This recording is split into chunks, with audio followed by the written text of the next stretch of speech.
We're talking about tyre tread and some of the things that can be imperative to the health of your tyres over time. They can also affect your back pocket.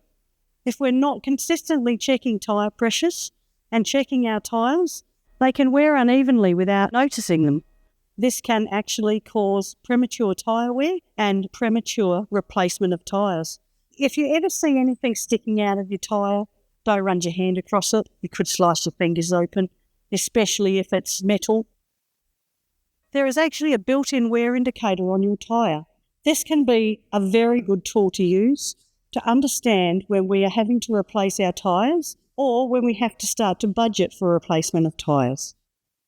These are the tools we use, which are very simple and handy tool that we can leave within our glove box. Obviously, we've got the green, the orange and the red. The red is the danger zone, orange is big wary, and green is we're at legal depth.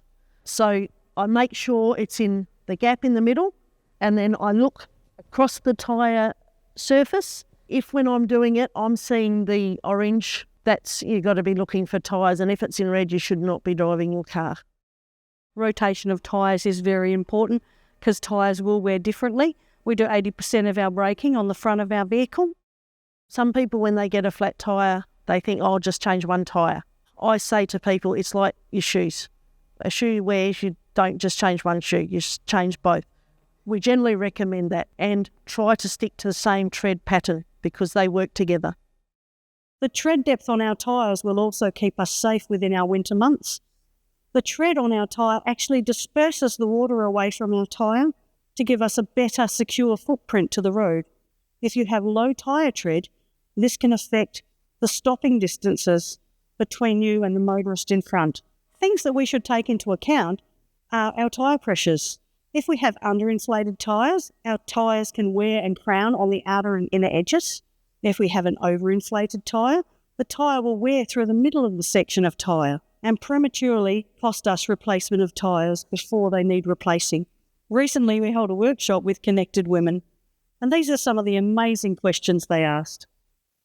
Sometimes I noticed when you've stopped and it's the road's wet and then you take off, the car sort of shudders. Is that to do with the tyres as well?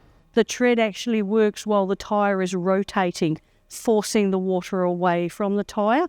So when you're sitting in a set of lights, that water is accumulating and around and under your tyre. So it's actually giving you less traction. So then when you go to accelerate, you lose traction. And that's that whoop, whoop, whoop, you get as you take off, like a skipping motion. So in the wet, just ease off as you take off, just a bit slower to get that water dispersing from the tyres in the wet weathers.